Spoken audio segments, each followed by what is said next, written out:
Hi, my name is Molly, and my two words are angry and comfort. First, I'm really sorry I have a cold, so I'm going to sniffle a few times throughout this video.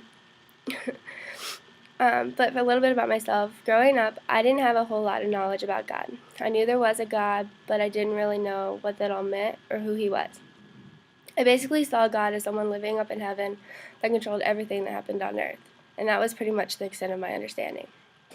When someone close to me was diagnosed with cancer, I obviously grew angry. I grew angry at God. I was upset at a God that I believed decided everything. I thought that he wanted this to happen. I mean, how could he want this? How could he do this to someone I believed to be a great person?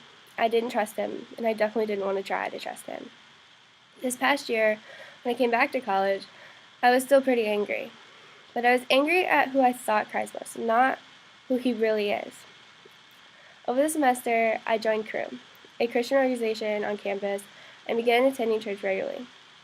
I'm not really sure why all of a sudden I wanted to pursue a relationship with Christ. I was still pretty angry. But I think it was more because I wanted answers. I wanted to know why there was so much hurt in this world.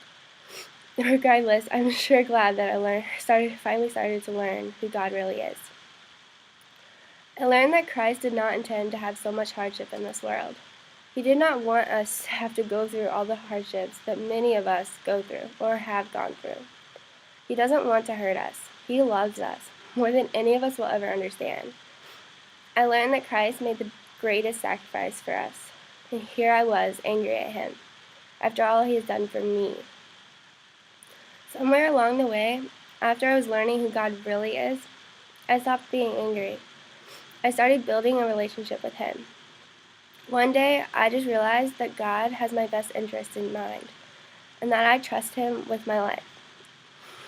For he sacrificed his life for me. I find comfort in knowing that God is by my side while I watch my close relative battle cancer and any other challenge that may come my way, because I know that God will always be there with me in everything I do. And those are my two words.